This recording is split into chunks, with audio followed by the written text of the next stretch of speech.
अब तनवीर, इससे कबल आपने भारत का भी जिक्र किया। हम सब जानते हैं कि भारत के लिए जो उनके बुमराह जो उनके प्लेयर हैं वो बड़े एक अहम उनका एक प्लेयर है। अगर ऐसा समझते हैं कि बुमराह नहीं होते कोई बहुत बड़ा सेटबैक हो सकता है भारत के लिए?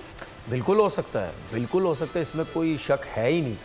बुमराह जो है इंडिया की बॉलिंग लाइनअप समझे 50-60% है बुमराह, क्योंकि वो जिस टाइम नया बॉल करता है वो आपको विकेट्स लेके देता है। बाबर आजम के लिए, रिजवान के लिए बहुत मुश्किल हो सकता है बुमराह को सरवाइव करना।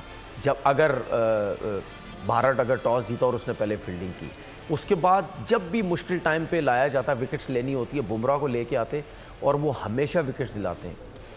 तगड़ी किस्म की यॉर्कर्स करते हैं, बाउंसर्स बड़े अच्छे करते हैं, स्लोवन बहुत अच्छे करते हैं। उसकी वजह ये है क्योंकि उनका जो एक्शन है वो रीड ही नहीं हो पाता आपको कि स्लोवन कब करेंगे, यॉर्कर्स कैसे करेंगे, क्योंकि उनका एक्शन एक डिफरेंट एक्शन है। एक नॉर्मल एक्शन हो ना तो वो बॉलर बैट्समैन जो है वो रीड कर जाता है कि अब ये तेज करेगा, हाथ मतलब चेक हो जाते हैं बड़ी आसानी से।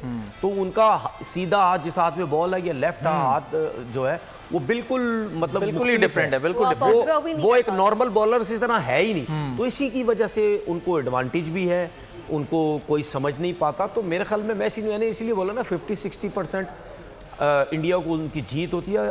और अगर वो ना हो टीम में तो इंडिया की बॉलिंग लाइनअप आपको बहुत ज़्यादा वीक लगती है। सब्सक्राइब करें और बेल दबाएं ताकि कोई खबर रह न जाए।